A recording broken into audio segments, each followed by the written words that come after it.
all for being here. Welcome back. I see some familiar faces from yesterday, and welcome to some of the new faces that I see. As Michael just said, my name is Dr. Jennifer Beech. I'm the graduation analyst of the graduate school. We are located in FedEx Institute of Technology, which is right by the Fogelman College of Economics on the second floor. My contact, do what? Your office number exactly. It's 201J, but I have a slide at the end that has my contact information, so you'll see it. Yeah. Are you going to share the slides? I will be. She's already emailed them to me, so Yeah, I will be already sending. did, yeah. I'll be sending these out along with the ones from yesterday morning out. So I'm going to start off by talking about applying to graduate, going through that process, and then getting into paperwork and dissertations and some common errors that I see that I'm sending to people. So hopefully that will help everybody out. I also do have some websites and things to show you as well as where this stuff is located online. So we'll start off with applying to graduate, which a lot of you are probably doing right now or have done. So there's two steps kind of that you need to do. The first one is applying through your My Memphis portal, which you will see on the My Degree tab when you log in, as well as filling out and submitting your candidacy form. And then that third link there just talks about checking this website. This is the website that I emailed out. You all probably got an email, I think it was the last week of November around Thanksgiving. That was kind of the first email about spring. There'll be another one going out hopefully this week if I get back to my desk. And then there's usually a third one that goes out as well, hopefully a little closer to the deadline. So for the spring, our deadline is February 4th. So you would have February 4th to get both steps in. So we still have a little bit of time if you're still doing that, as well as if you've done your candidacy form and you're just waiting on signatures, then there's still time for that too. That candidacy form is way too hard to find. Find the instructions for that form, but Okay. that one before me. Okay, it is in that link. Yeah, eventually you sent me the link and I found it. Yeah. I was just very anxious. Okay, okay. But it should be a whole lot easier to find. When you type in doctoral candidacy form, it does not come up. Yeah. Just so you know. Right. Yeah, and that Oh, did I go back? Sorry. We were working on a website redesign, and I know we were working on it this year, and it'll probably continue into next year because we were working on it, and then IT reformatted the website, and then, so that kind of put things on hold. Yeah, and then I think they're getting ready to do another one, so that's kind of put things on hold too, because I was like, I don't know where they're gonna move everything. Yeah, so I'm like, okay. Let me talk about, as well, I'm sorry, I feel like I'm jumping around. But we generally recommend that students start that candidacy form about a week or two before the deadline, because it takes time for people to review it, for people to sign it. Advisors will be out of town and not have access to email, or not see it, or sign a whole bunch and forget. So you definitely want to make sure that you give them some time. This is what the application looks like. So what you'll see is whatever your current programs are, which you might have more than one here. Of course, this is a bachelor's program, but and then you will be selecting which one you want to graduate with, and then selecting the year that you want to graduate. So that's what you should see. If there's something missing, then please let me know. And that's the candidacy form? This is applying to graduate. Oh, okay. Yeah. That was easy. Yeah, I was like, this is pretty easy, yeah. So how would that work if you're graduating with a degree and also a graduate certificate? That would, if you go over, what is that, the left side? Sorry, it's too early for me. Make sure that you apply to graduate with both of your degree and your certificate. So if you're getting a doctoral degree and a certificate, if you're getting a doctoral degree and 2 certificates, if you're getting a doctoral degree and a master's, make sure that you apply for both degrees. You should see both degrees up here, so you should be able to select them. Like I said, if not, then talk to me, because they should be in there, so we can figure out why they're not in there and how to get them in there. So yeah, that's what it says on the left side, is just make sure that you're applying for both degrees. That's a common mistake that I see, and then students will come back in May or June and go, well, where's my certificate? And I'm like, what certificate? I don't know what you know, so make sure that if you want both, that you apply for both, is what all of that says. Like I said, if there's something you don't see, if your major isn't correct, if there's a concentration that isn't correct, then let us know, because that's how it will read on your diploma. So if something's not right, then the earlier you tell me, the better, so that I don't have to hold up your degree to be trying to change concentrations and all that. Any more questions? Sometimes, this is a common error that I see a lot on applying to graduate. And sometimes students click and they go, but it says no curriculum available. What do I do? Generally, this means one of 2 things. It means either you applied already. Sometimes students get anxious and they want to make sure that they've applied. There is a link that says view your submitted application right underneath where you go to apply. So if you want to make sure that you've applied, you can go there and your application will be completed. And what you see is what I see. So that's what will be there. Or sometimes it could mean that there is a GPA issue. A lot of times the GPA issue, especially on your level, usually has to do with courses that you've repeated. So that means something needs to be marked on the transcript. Maybe there's a course that needs to be excluded that you've retaken. So if you get that here, that's probably why.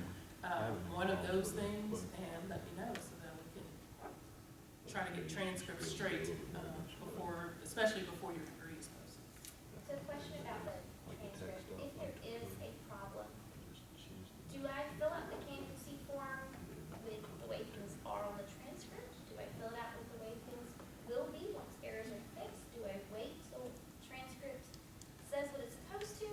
It depends on what the error is, I would say.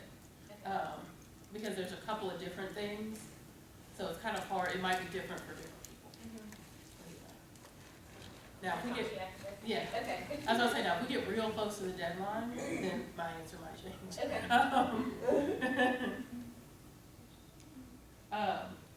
Let me talk about common errors on candidacy forms that I see, and that I see a lot of advisors not signing candidacy forms for. Not listing all the required courses. There's a student, I think it was a master's student in accounting, and I said, okay, list all the courses that are required for your degree. It's a 30-hour master's program, and he listed 12 hours. And he was like, that was my core requirement, that's what was required. And I was like, but your master's is 30 hours, there should be 30 hours on there. And so of course his advisor was like, what is this? You can't get a master's for 12 hours. So make sure that you're listing everything that you took, your core requirements, concentration requirements. Sometimes I think students think of electives as their optional courses, but I'm like, if electives are required for your degree, then that's a required course. And sometimes students forget to list their electives. And so advisors will be like, I'm not signing this because not all classes are on there. So then it just causes some delays with getting everything in. So you want to make sure all your courses are on there. Make sure that the grades are correct. Entering an IE or leaving blank the courses that you're taking this spring. Make sure you don't fill in a grade, because I've seen advisors not sign because they're like, well, you don't know your grade. As well as incorrect hours. Be careful of those. If you have a lot of kind of 4 credit, 2 credit, 3 credit, 1 credit, if your credit hours kind of jump around, if you don't have mostly 3 credit courses. This is a big one that I see. DocuSign, if you're doing a DocuSign cannot take vanity email addresses. So it won't take jennifer.beech@memphis.edu, because that is a vanity email address. That is something that I chose to display as my email address at the University of Memphis. My real email address is jgbrooks@memphis.edu. Okay, so DocuSign does work with all the other sign-on stuff, and so it's going to try to validate your identity based on that. So if you don't put in the correct email address, then it will spit it back and be like, we don't know who this person is. And your candidacy form will just sit because it doesn't know what to do with it. So double check. I know a lot of advisors use vanity email addresses because maybe their email address is really difficult to remember. So make sure that you remember that. I've had to change a lot of people's email addresses. The validation access code, the next slide is going to kind of show you what I'm talking about. As well as sometimes students are filling out like 3 or 4 forms. And that's confusing because then I don't know which one is the quote unquote right one. And so then I end up sending all of them to your advisor and they're like, why do I keep signing forms for Jennifer? Like, didn't I already look at it? And I'm like, I don't know. I don't know what you looked at, you know. So make sure that you don't just keep filling them out. As well as, and this is kind of getting towards your question about what's on your transcript. If you have, and this is specifically talking about like transfer credits. If you transfer credit, if you have credit exam, if you've done some experiential learning credit. I know some programs have it built in where you do so many hours experiential learning. Make sure those things are on your transcript by the time you apply to graduate. If they're not, come talk to me because that means someone hasn't sent me something and I haven't posted it. I'm the person who posts transcript and credit by exam as well, so I would have gotten something. So if there's something that has not happened, yeah. So if we do have transfer credits, as long as they're on the transcript, Right. we do list them here. Right. Okay. And list them the way they are on your transcript. Does that So- mean from the So others? the U of M titles or course numbers, if they came in as a specific course, or if it just says elective, then just put elective. I'm trying to think of how else they come in. But yeah, list the U of M Okay. course number. Okay. Yeah. Yeah. Sorry, so you know how when you and I started way back in the day, we had all those fluff classes? Yeah. Do we have to include those because they're on the transcript, even though they were pass-fail, or do those stay off? Do they count towards, if they count towards the degree? They don't count towards your GPA, so. But are they like, because I know 1 or 2 of them, like the colloquial, for instance, like we had to take, Right. but, I like to think that like the reading for comps Yeah. does not count for a PhD. okay, not anymore, Reading okay. class curriculum Okay, doesn't, okay. yeah, then don't list it. I think the TA course for writing. We're also in a coursework for senior year. Yeah. I understand that. Yeah, I was gonna say, Like the reading. we went through the program a long time ago. Okay, yeah, list what's required for your, But the reading of the. sorry, we got our degrees in English, so the English department's kind of odd. Yeah. Yes. I have a question about IP grades. Yes. So we have like seminars and things that we take, and we're given IPs Mhm. after every semester, and they Okay. always tell us they don't count as passed until you graduate. Right. Do you know at what point those Right. IPs kind of? And so, so they're generally courses that you're registering for every semester. Are you registering for your last semester, or there's a point where you complete whatever the research or? Yeah, they're like seminars. Topic you or can sign up whatever for it 5 is. times, and then we just wait with 5 IPs until. Usually, if it's those kind of courses, they will change them, whatever that last semester is that you take it. As well as, and that's a good point, I'm glad you brought that up, as well as your dissertation hours. You'll be getting IPs, which I'm sure you all have a lot of IPs, on your transcript. Sometimes students get concerned about that. But the last semester, whenever you defend, is when you will have the S grade, or when you should have the S grade. If not, I do look at your transcripts, and if there's too many S's or if the grades aren't right, then I ask the registrar to change that, so you might see some changes. Sometimes students get concerned and go, why'd you change one of my grades? And I'm like, because it wasn't right. Right, so that your transcript will be right when you graduate. So you might see that, as well as, yeah, you should have an S your last semester. If not, then I will be contacting your advisor and telling them to put the S grade out there, because then I'll be like, well, I know this person passed. Sometimes professors submit the wrong grade and stuff like that. But yes, you should have an S the last semester. Now there are, and those IPs don't affect me posting your degree, yeah. Because sometimes students will think, oh, well, are you waiting on all those IP grades to change before you post my degree? No, I'm not waiting on that. So all of my dissertation hours will have IP. Right. Of which there are. Yes, yes. So they all have IP, and then at some point of its last, after Right. it's finished, she'll change Change it all to, of yeah. Well, they don't change Change them the last all, one. you just change the last one. Because like, you know, it took me 4 years to do my dissertation, so I have 4 years worth of IPs. And then the last semester it was, or the semester you defend, I will say, is probably a more accurate way to say that, because some students might defend one semester and graduate the next. So the semester you defend, you should have an S. If you're transferring credits from your master's, so like I already graduated within a bit, so like what do I do with those? Just So write that it you're- exactly how it is on the transcript from like 2 years ago? Or? So as you get your master's here, Yeah. okay. Let's talk afterwards. Okay. Yeah.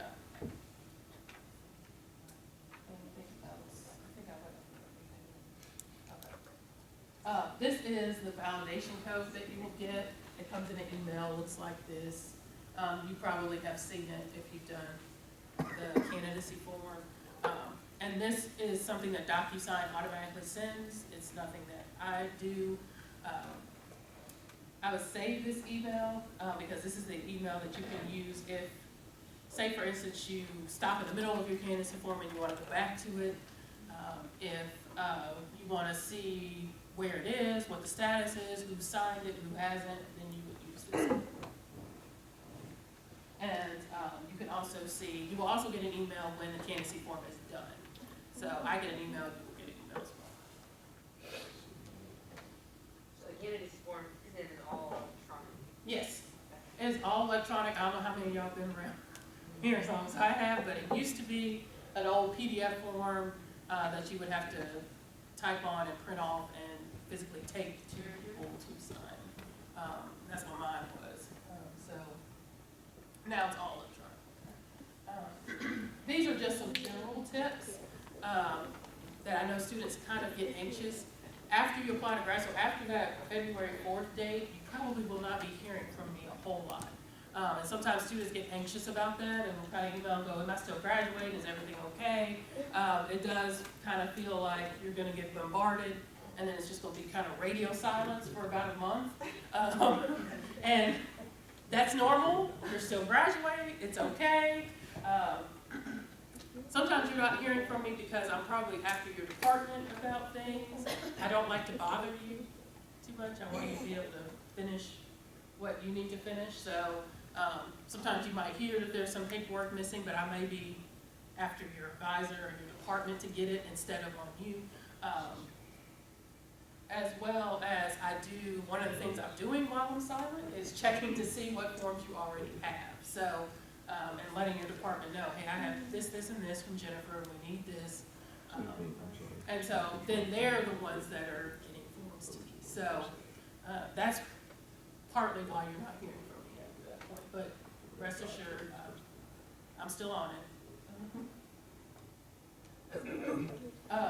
Here is a copy of the deadlines. This is directly from our website. I will hopefully put the fall 2020 dates out here, hopefully this week, if not next week, but I hope to do it this week. But I can tell you they don't change a lot, so they'll probably be around the same dates. But this is the, of course, the spring and summer. And I'm going to show you that website where that comes from as well. So 4A is a corrected dissertation, and 430 would be with any revisions. Right, I'm gonna go through, yeah, I'm gonna clarify that, because I think it's confusing, and I probably need to find a better way to state it. But I'll go through exactly what's due when, especially when it comes to your dissertation. So I did want to let you know that this is out here. Okay, so the next two slides are going to be talking about paperwork, and I feel like there's a little bit I need to explain about paperwork. So Of course, a very common question that I get is, okay, tell me what paperwork I need to graduate, which is a legitimate question. And there's a part of me that goes, well, sometimes I don't know where to start, so let me start at the beginning. So hopefully this slide will make sense. But of course, there's certain tasks that you're doing throughout your program, and everyone does them in a different order. And so don't take this as you have to do it this way. I know I get the requests all the time about checklists, and I think I got it yesterday as well. And this is why I have trouble coming up with a checklist, because I know there's certain departmental things that you're doing that I don't see. And so I don't want you to forget about those requirements as well. But basically at some point you are forming your dissertation committee. Now it can change, mine changed, I don't remember how many times, but you're forming some kind of initial committee. Now I know some of you may do a committee for comps, and then take your comps and then form a different committee for your dissertation, or some of you may just do a dissertation committee. When you form your dissertation committee, you will be filling out your faculty committee appointment form and turning that in. That's one of the forms required for graduation, but by the time you apply to graduate, I'm going to assume you've already done that, okay? Because you've probably been writing for a while. So sometimes I leave that form out because I'm thinking you've already done it. And the majority of doctoral students have. So you may not see that on the list, but if you go online and look and go, oh, what about this faculty committee appointment form? You didn't say anything about that. That's probably why. Because you may have already done it, more than likely. Okay. Yes, and it is on the graduate school website, and I have the link for it as well. So you can print it off and take it, but it is a PDF form as well. You will be taking some comprehensive exams at some point, and filling out your comprehensive exam results form. That is actually due to the graduate school a week after you take them. So I'm going to assume that's already here. And so if you don't hear me say anything about comps, it's probably because I already have it, although it is a graduation requirement. Some disciplines have a proposal or prospectus, whatever you call it, proposal or prospectus. There is a dissertation proposal defense form.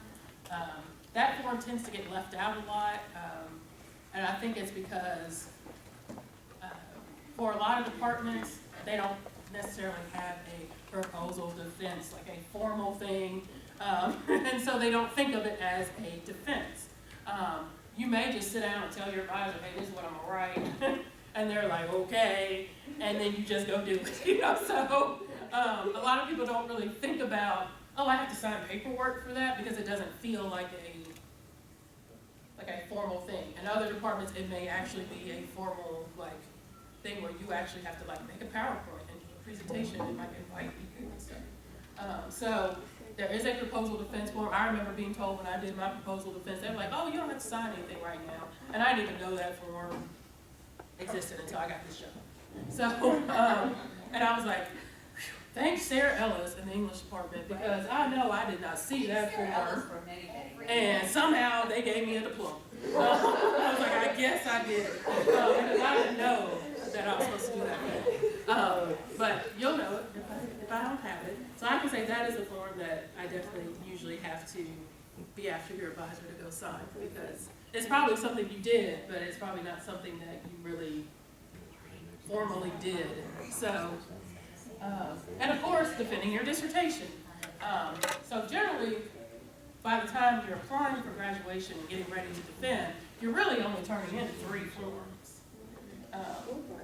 Right, so that's why it can seem like, I feel like every time someone asks me, I give a different answer, and so that's probably the reason. So of course, your final defense, whether you passed or not. Your electronic approval form, which basically just gives us permission to keep an electronic copy of your dissertation. I don't know how many of you have seen, if you've looked at some older dissertations, they would have kind of a title page where all the committee would sign, and it would be like, to the graduate council, please accept this dissertation, and that electronic form takes the place of that. So if you've ever seen that kind of paperwork. And then your checklist, which I'm gonna show you what all these forms look like, and where you can find them.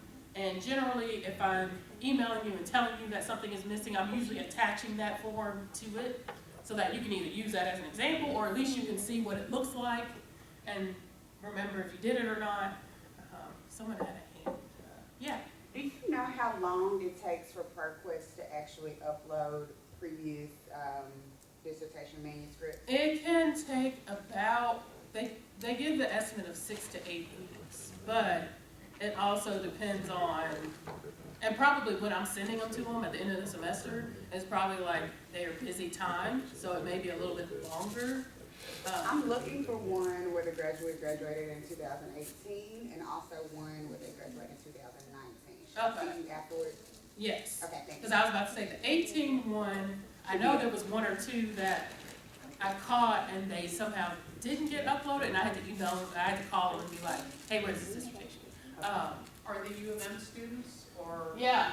Yes, Okay, come see me after this, perfect. because we have our own depository from the campus for participation, so they might already be up there.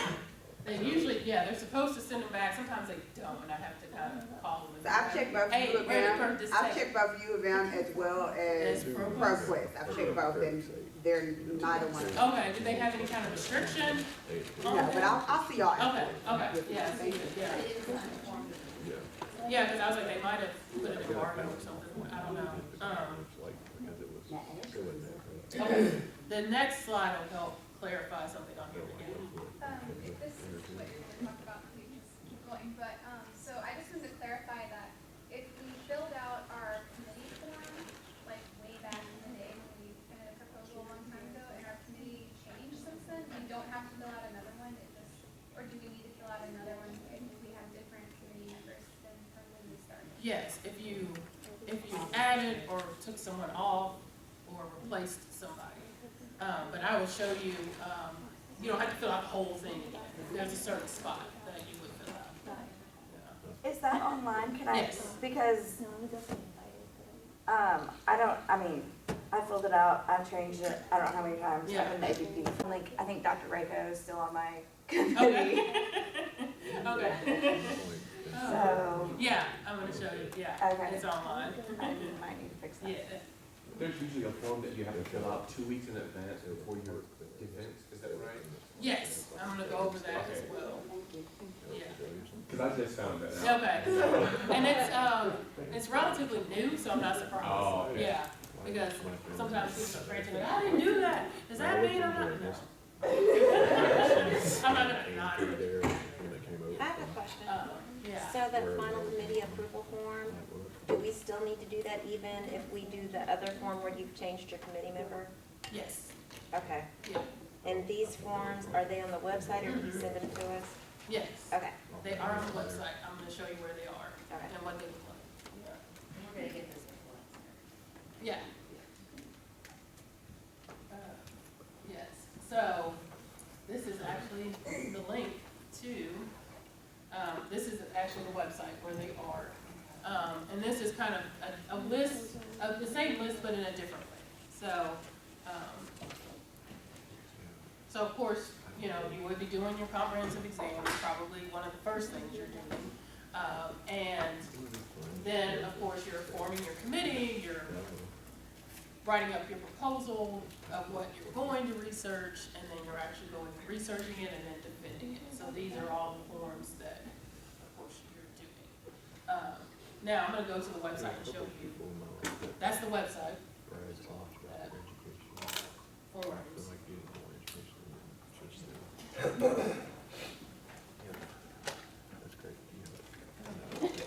And this laptop is so weird about scrolling down.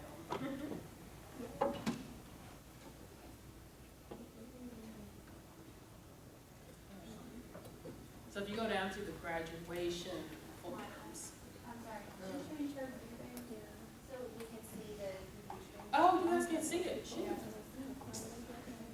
Oh, this is weird because it is set on duplicate.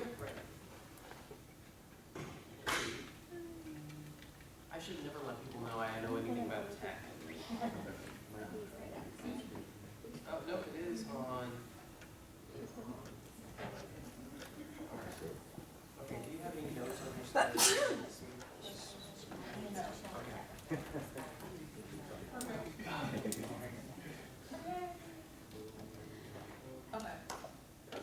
Okay, and then you'll just need to go back to your PowerPoint and go. Okay, I can do that. Okay, so let's scroll back up to the top so you can see what it looks like. So this is the graduate school forms page. So you said this is the time to change, eventually? It might, whenever they, I don't know when IT is planning on doing the next website update, and then that's gonna put off ours in 20 days, so it's hard to say. But I would say, I mean, I don't think it's gonna change this semester, so, you'd probably be okay. But yeah, and so if you scroll down to graduation forms, those are the forms where you can find them. Yeah, so, well, and you might not use them, because some of them are like credit by exam, and some of them are like the instructions. There's also a link to the old paper candidacy forms, because I've had a couple students who are like, I don't want to do the electronic thing. So they're still out there, if you want to print them off, so. But the one that, so this is the comprehensive exams form. I don't think a lot of people miss that one.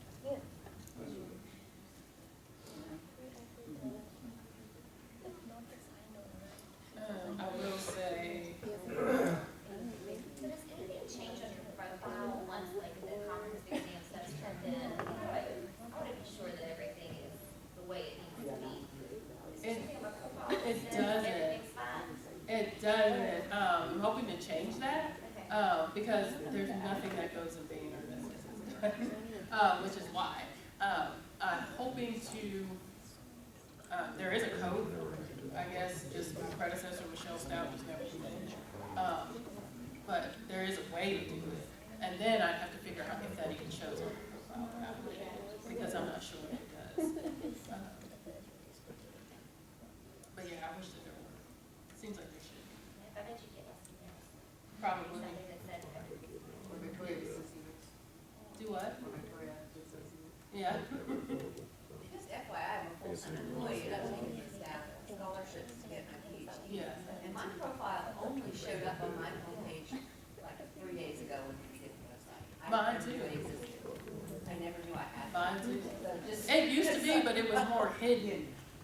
Yeah, and now it's like right when you pop in. And then I noticed that not only do you not have a student tab anymore, because I used to have a student tab forever, but that you don't have, like, I think even the former student one might have gone. So, too. Mine was always on, Now, maybe because I had it more on. than drop down. My student tab is always on. Okay, okay. Yeah, mine did too. I was like, who's that? Come on here. Yes. So just, so you know, a full-time employee did the same thing. Yeah. This is the checklist. And so what you will do is, up at the top is, up here, is where you would specify what style you are using to format your dissertation. So those are some of the most common styles. Of course, APA, ASA, Arabian. And then there's a spot where if you used an article or if you used some other type of formatting style, that you can list it there. Yeah. If you do, you can list all of them. It's like chapter 1 is this journal, and then chapter 2 is this other journal. Yeah, I've had students do that. This also has a checklist of everything that should be in your dissertation. As you can see, there's the margin requirements, and there's of course the organization. So, you can go through and check off and make sure I have my title page, I have my table of contents, I have my abstract. Yeah, quick question, like APA just came out with the 7th edition? Yeah. Is there a grace period for still using? Yeah. Okay. Now, Where? I guess unless you're in ICL, is anyone here in ICL? Okay. I don't know what version, but I can say this. The APA is stellar, and it's because Dr. Rocketson proofs all of them, and she knows APA like really well. So I've never had an issue with the APA, which I don't know which APA she's using. So, It just came out. but yeah, it just came out because I'm part of the doctoral Facebook group, and everyone's like, oh my God, APA is, yeah. And I was like, do you have a copy of this? How do I do this? What change? I'm in ICL, so what does that mean? I heard. I was saying, I don't know what version they're using because I know Dr. Rockinson proofs all of the dissertations, and her APA is like, she knows it backwards and forwards. So I've never had an issue. I've never corrected anyone's APA. What's ICL? Instruction and curriculum leadership, sorry. That's the only, and the reason I mentioned that department is that's the only department I know that really is really serious about APA. Really? Right.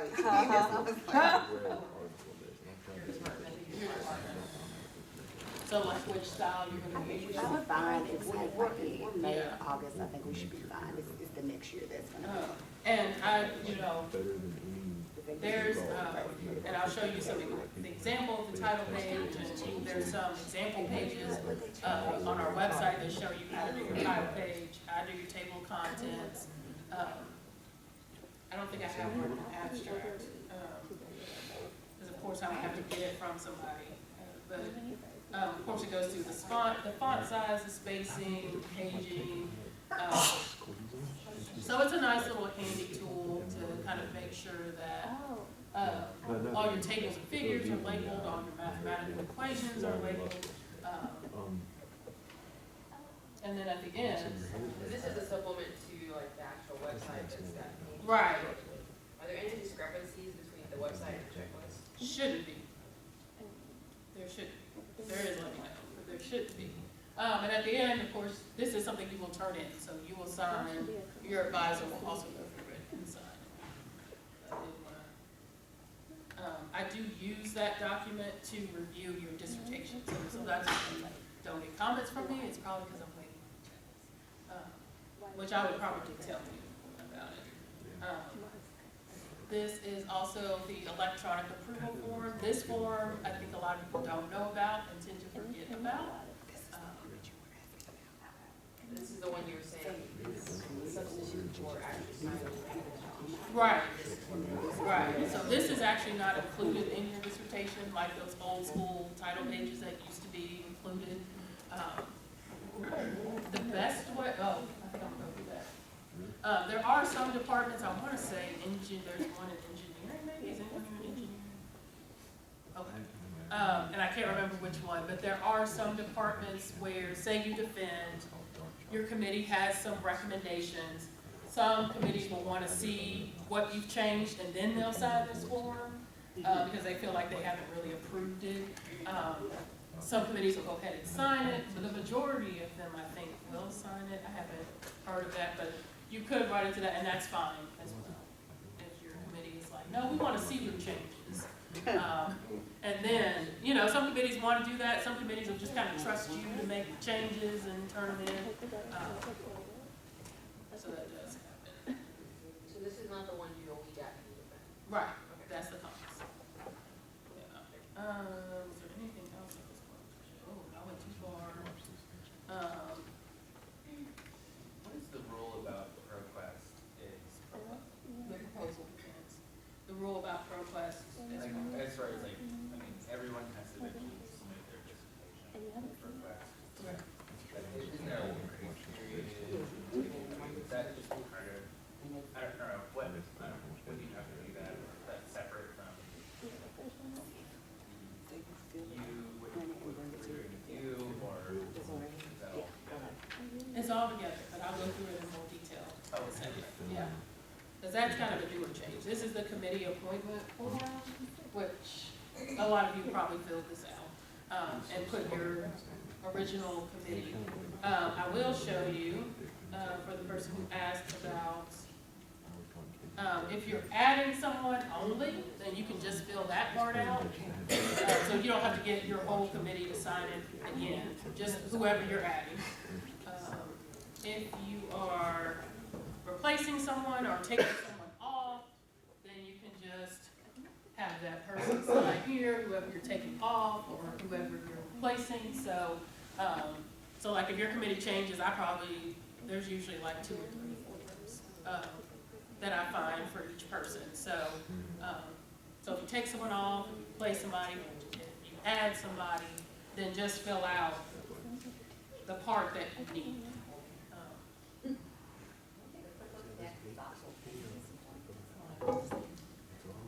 Yeah.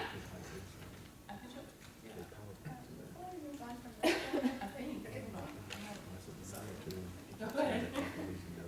if we need to replace someone with another person, like faculty who left the university or something like that, where do we turn this? This is not an electronic form, right? So I feel like I turn this into the graduate school? Yes. Okay. Yeah, they come to me. Okay. I get them.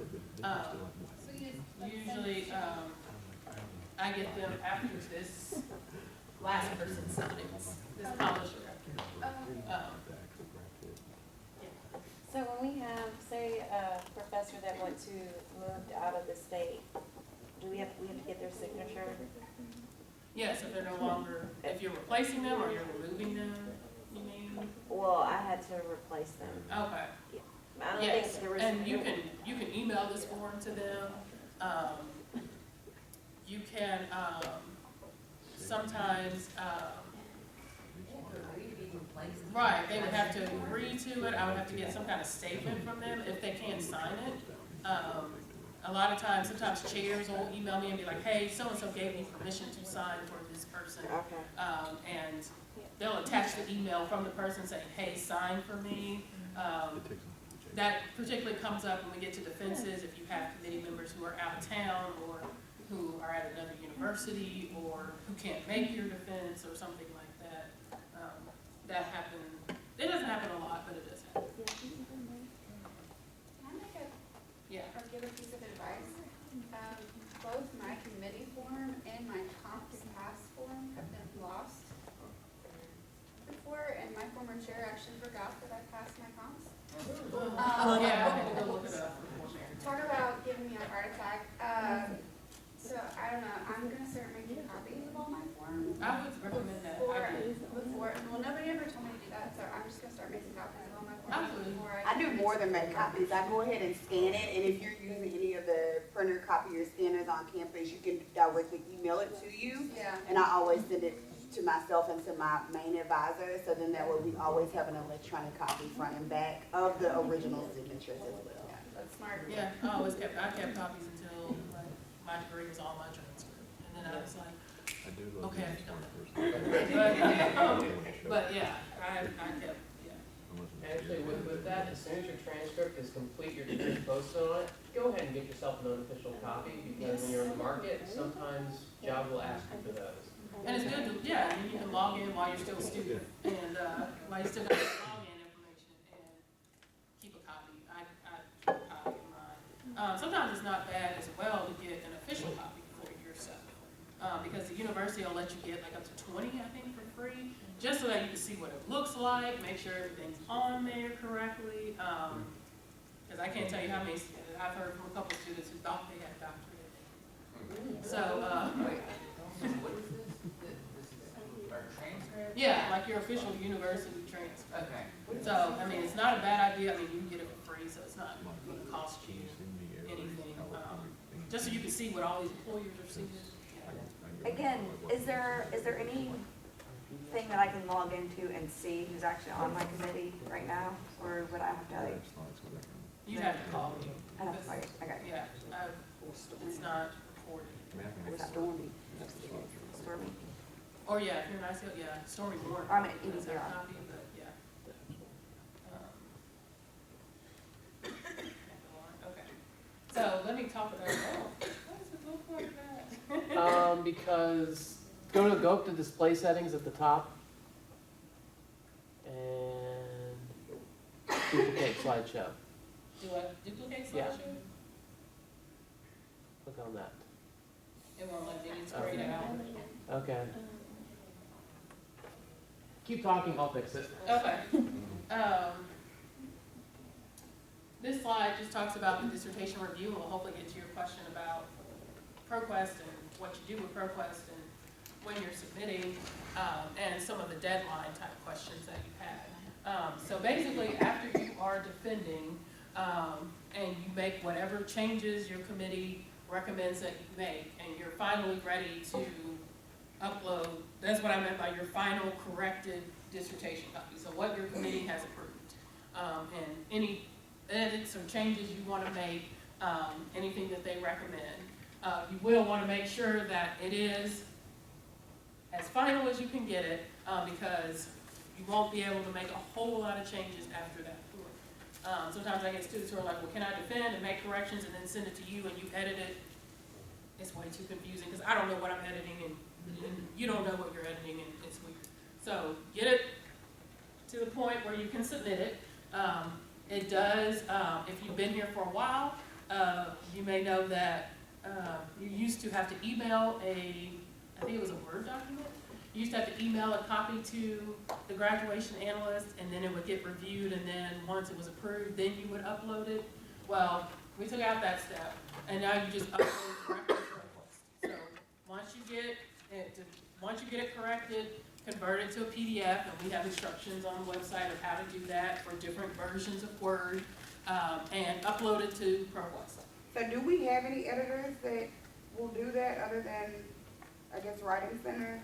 Because we're limited with our time when we go to Writing Center. Sure. So do we have anybody that would be as thorough? I As the don't grade. know this way. Are there people? We can talk to folks in the writing center and we can like schedule stuff like, We freelance. yeah, we could, yeah. You can pay somebody a couple $100 Yeah. and they'll do it for you. I know that. I'm saying, do we have anybody on campus? Because everybody doesn't have money. But yeah, I just met an editor a couple of weeks ago who I think, I have to get her name. Okay, thank you. But, and I think she just started editing for, she mentioned someone, I think it was Seeker. So she's kind of in that education kind of field. And so, but I don't always know people. So yeah, I'm usually like emailing the English department or journalism or something going, hey, do you know any students who freelance and can edit dissertations? I used to before I got this job, and then I was like, man, I'd make a killing if I ever left this job. I'd have to do some steady work. Okay. So that first deadline that you saw, that April 8th deadline, is the deadline for the defended corrected dissertation to be uploaded to ProQuest. So that is what you've defended and what you've corrected based on your defense. I review that. I have a GA that helps me as well. We review that, make sure all the formatting is correct, send you any corrections that need to be made, and at that point, they're usually very small things. I have a slide of some common errors that I get, and they're usually very small things. And then you would have until, I think it's April 30th, was that last day? You would have until April 30th to submit your final corrected, I need to find a better way to say that, copy. So I generally try to get all dissertations read and commented on maybe a week to 3 or 4 days before that April 30th deadline, so that you have time to make whatever revisions you're going to make and get it back to me. Now, it is possible, there are a couple of dissertations that I just approve because they're good. So it is possible that you probably could get a note from me saying, congratulations, your dissertation is checked, has passed all the checks, and so everyone gets that at the end, but you could get it sooner than you think, which is why I say make sure that your corrected copy is what you want to submit. Because I've had students be like, I've accepted it, and then they're like, oh, but I wanted to add this extra table in there. And I'm like, well, it's a little bit harder for me to do it. So that's what this kind of progression shows, and I think it's easy for people to see it this way. These corrections can kind of go around and around. I try not to do that, unless, I've had some dissertations that really need that. But generally, when I send you that first list of comments, that is all the comments. I read them all at least twice, so if I haven't caught something by then it's probably something so tiny that it would take me 5 reads to catch it anyway. Yeah, yeah. So if, when you're going through and you're trying to get published while you, write your dissertation, and you have different chapters being different publications, and you say you write a chapter one semester and you're wanting to try to get it published, do you wait until you finish your complete dissertation to get it published, or can you publish along the way? No, you can publish along the way. There is and on the checklist, you'll see, and also on the online guide, you would have to add a preface that would just say, chapter so-and-so titled this has been published in whatever journal. You can also add that if it's under review, because sometimes, it can take you 6 months to a year to find out if something's being published. So if you know it's being considered, then you would also say, this chapter 1 entitled this, or chapter 2 or whatever, is being considered for this journal. And it's different, and they could all be different journals. I think Earth Sciences does a lot of that. CEPR, Educational Psychology and Research, does a lot of that as well, where they will just submit to different journals. Some of them have been published by the time, you're defending your dissertation. Some of them haven't. But you can also, and I don't have time to get into restrictions and embargoes, but if you want to talk about that, like if you have something under review, and you want to restrict access to your dissertation until it's published, we can also do that. Because there are quite a few students who will do that. Okay. Let's talk about some common errors. What we all been waiting for. The first one I actually have an example of because it's kind of hard to explain without it, but sometimes paragraph spacing becomes odd, and I don't think it's anything that you are doing. Sometimes it's the settings and words that are set, and of course if you're opening your dissertation on different computers, if you're working here and then you go home and then you go here, and of course settings are weird, and so sometimes it can throw things off without you really realizing it. Sometimes I see some odd margins. A lot of times, sometimes they're around block quotations, sometimes they're just there. A lot of times I think that has to do with maybe when you convert your word to a PDF, it throws some of your margins off, which is why we always recommend when you do that conversion, look back through. Don't just assume that it's going to look the same in the PDF as it does in Word, because sometimes it doesn't. I do see some incorrect graduation dates on the title page. And a lot of times I think that has to do with if you defend and then you didn't graduate that semester, and so then now you're submitting the next semester. And so sometimes people will put May 2019, but they're submitting it in August. And so there's some things that happen like that I think you probably just forget to change.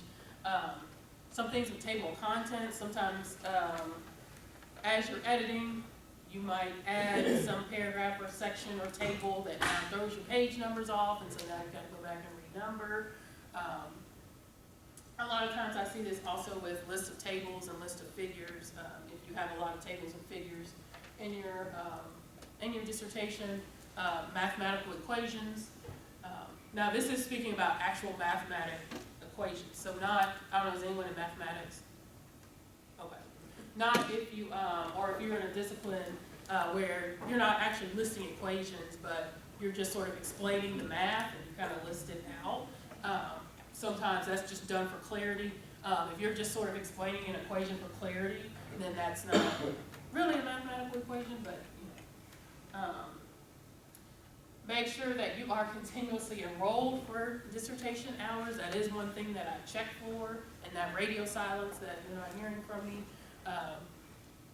Make sure that once you start dissertation hours that you keep going. That is something that can hold up your graduation, because I'll have to email you and we'll have to get those hours added to your transcript, and then we'll have to charge you back tuition to add those hours. So make sure it's at least 1 hour. And of course, sometimes the biggest one I probably see is uploading your forms with your dissertation. Luckily, I can kind of pull them out and put them in my email. But the reason why you don't upload your forms with it is because if I send it to ProQuest, it's gonna have all your forms with it. And it kind of makes you look a little stupid, you know. And that's not the look that you want when you're on the job board. So that's why I'm like, no, send them to me. The GS Graduate Analyst is in like a vanity email that also comes to me. It's just so it doesn't clog up my inbox so I can find them easier. But yes, please don't upload it with your dissertation.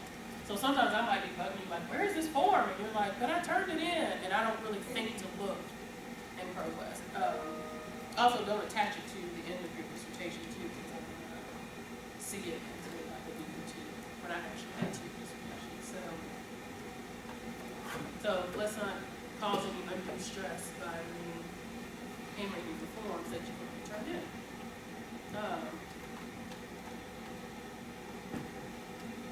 Let me show you the example of the incorrect spacing. So let's say this is, oh no, it did it again. What's going on? The other form of the screen.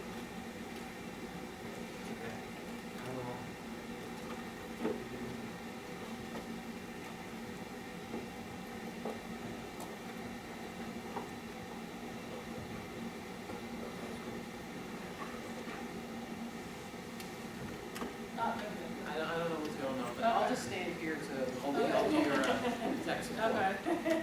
So let's pretend like this is a page of your dissertation. Right? You can see how many,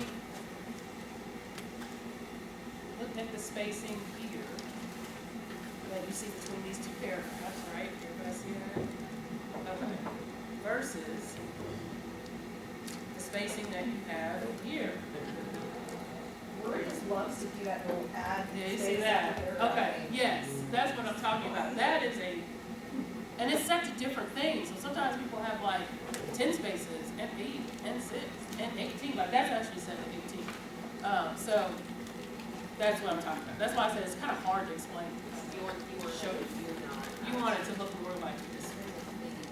Yeah. Yeah. not. And that's just, it's the excerpt that I'm going to do.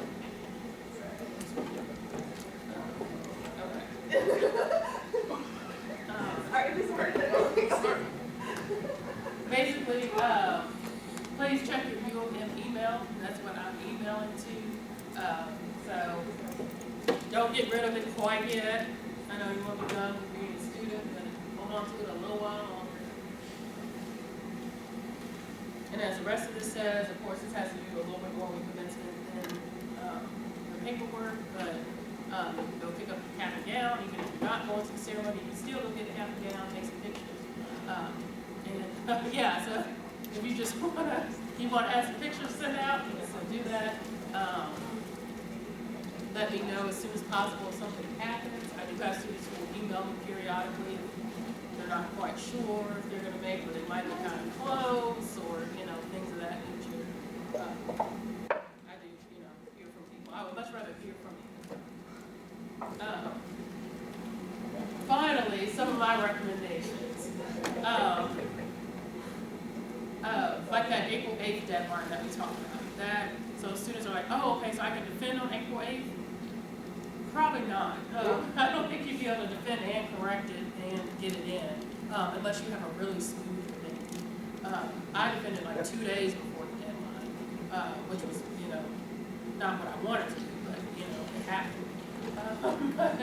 So make sure from that April 8th deadline that you're kind of giving yourself some time, so maybe back it up a week. That's about where you need to be defending. Or however much time you feel like you're going to need to make edits. Think about the time that it takes your chair or your committee. I don't know, I pretty much sent all my chapters to my chair, and they were the person I worked with, but I know some departments you actually send things to the whole committee, and you have to wait on everybody's comments. So make sure that you kind of factor in that time, because sometimes students will be like, yeah, I'm gonna graduate, and then I had heard from my committee member and, a month, and now I'm not gonna make, so make sure that you kind of know what their average time is to give you feedback, that you're getting stuff in time to be able to make it. deadlines. The forms that I showed you, like I said, you can email them if you need to, if you have committee members who aren't there, who are out of town. They can sign electronically and email them back, or sometimes I've had students send a completely different form to them and have them sign, and then have everybody else sign the other one, and they just submit 2 forms. That's fine, I'll just stick them together. As well, if you know they're all gonna be there, print them off, take them to your defense, have everybody sign them there, because, you know, it can be hard to get people after your defense, because sometimes committee members are like, oh, they defended mine, you know, and I know it was hard for me to get a hold of my committee members after my defense. I would say, this is usually something I recommend people do at the beginning, but if you haven't done it yet, please do it. Format your dissertation. Go ahead and do your title page. Go ahead and do your table, you know, even if it's not right. Even if you just have a page that says table of contents, introduction, page 1, and that's it. Like, that's all I had for a long time. You will thank yourself in April when you've done it versus having to go back and do it. Because it's a pain. That's one of those things you can do when maybe you're stuck for writing. Yes, that's what I did. I was so happy about writing. I'm like, oh, I'm gonna do all my title pages, and then it's kind of like, and now what? But yeah, it kind of got me a little pumped up to do things. Yeah. In short, what forms will we need to take to our defense? Your defense results, your that electronic approval form. I would say would be the big 2. Now the checklist you might be able to take. You know, if you and your chair are going to sit down right then and kind of check everything off. I don't know, some people do that, some people do it at a separate time. But yeah, I would say those are the 2 big ones. If you say you wanted to graduate in May, but things don't work out, so you're going to end up graduating in August. Would you have to reapply to graduate? So all of your paperwork would just be resting, waiting for you. Okay. I would just move it from the spring stack to the summer stack. You will get an email from me probably the last week of March, maybe beginning of April, right before that submission deadline. I will send an email and go, hey, dissertations are due on April 8th, and I will give you a listing of what forms need to be in, make sure these things are signed and turned in. I put the deadlines in there.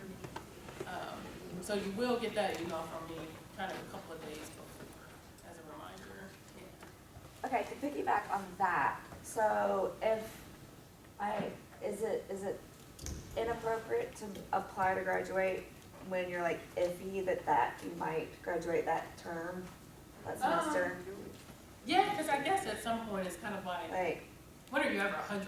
I don't know, but yeah. So like I can go ahead and apply even if I think, ooh, that might be a long shot?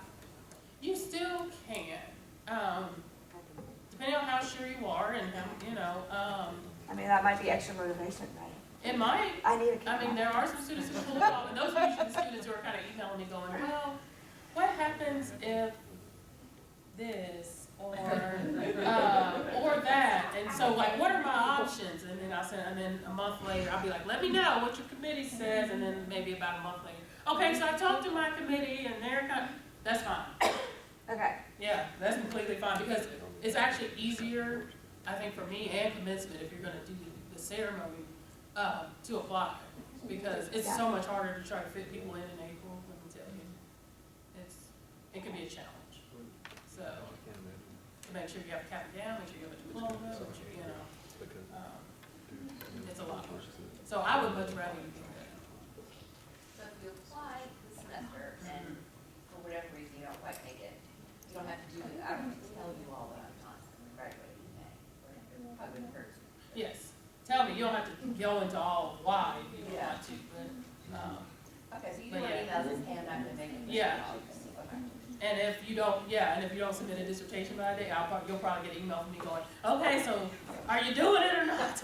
I need to know now, because most of the time that's coinciding. I think it shows up and says, hey, she already did upload this. Right, and so, yeah, I'll look through, because normally that's about the time that that final count, I have to give the commencement, so they're on me like, who's graduating? So I'm gonna be on, who's graduating? You know? I also wanted to announce, I'm pretty sure that all of the, if all the May doctoral graduates graduate by May, sorry, that's not even a sentence, that they will be counted in what will be used for our Carnegie One status when I think May is the cutoff. So like the university really wants you guys to graduate by May so that will impact our upcoming, Carnegie One classification. So maybe like. I was like, I don't know how much students know about that. But yeah, it's basically just to increase the research profile of the university. If we cannot finish by May though, and we decide we can't finish by summer, do we have to actually pay for summer class? That's a really great question. Did you all hear that? Yes. Yeah. Okay. If you don't finish by May and you think you're gonna finish in August, do you still have to register for dissertation hours for summer? That's what you're saying. Yes. Yeah. Depends. If you defend in May, or if you defend before the end of the spring semester, whatever that is, then, and you submit your dissertation, then no. If you still have revisions, or you're still having to submit your dissertation, then yes. And it's usually by the time summer classes start in the full summer session. So like June 1st or 5th, whenever that summer term starts, would be your deadline. And that's where I was talking about where sometimes people put the wrong date because you defended in May 1st. And then you turn in your dissertation in July and it still has May on it, yeah.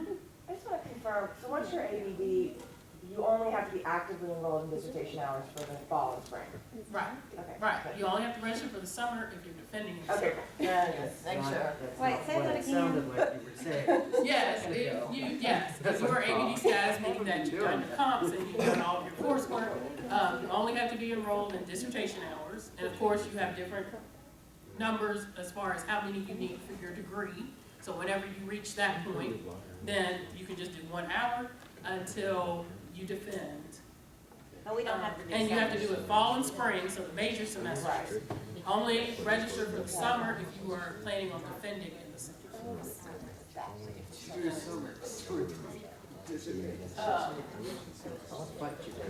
My other recommendations, if you get stuck, write your acknowledgements page.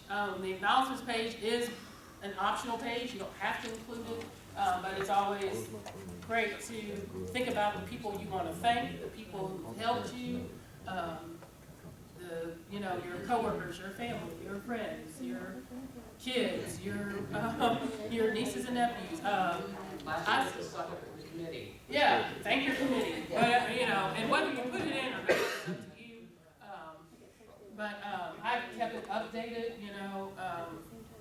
all 3 of my oldest nieces were born when I was in my PhD program, so I keep adding their names. They helped me out, so I had to put it in there. And probably my last one is, and that goes with Elsa there singing, is, yes, you do have to let it go. Sometimes I get students who will not submit, who have defended, and their committees approve, and they're fine, but they just gotta check it one more time, and they gotta edit one more thing, and they gotta, and I'm like, get to the point where you can let it go.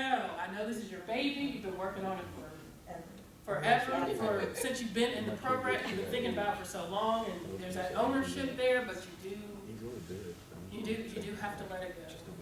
So I've had a couple of come to Jesus meetings with some students. Get to the point where you can let it go, because once you send it to me, if you find something else in there, I can't, we can't be back and forth with you editing a copy and me editing a copy. Sometimes the perfectionism takes over and you want to keep going, but it's settled where you are. Just write it on your list for after your defense and do it later. But yes. And then lastly, that's my contact information, my email. where my office is, my phone number. I can say I'm really bad about phone calls, as some of you probably know, which I have. I don't know how many voicemail. It is. I'm so much quicker on email. A lot of times I will see your email before I see your phone call. So I would email to my students at the beginning of the semester and say, yes, I lose my office phone number, but don't call this. but I know some students need it because, you know, if you're a nurse or something and, you know, you're doing rotations all day and you don't have access to a computer until, you know, 6 o'clock, then, yeah. Then you have to call me, or you're a teacher and you're like, look, I get out of school at 3, I don't have, you know, I don't have access to a computer until 3:30, you know, then, yeah, I'll try. Any other questions? Anything else? Yes. I will be here for a little while. I'll be gone around the lunch hour, because Brasco has a program at that point, but I'll be back this afternoon. That's what I was gonna ask the next question, because this has been a very long morning session. Yeah. Like, well over an hour, but it seems like this is all very useful information. Yes, Everyone thank you. had questions, so, yes, so Jennifer will be here a little bit longer than back in the afternoon. If you do have any additional questions. And I'll be here all day tomorrow too, so All right. I'll be here tomorrow. Well, thank you, Dr. Beech.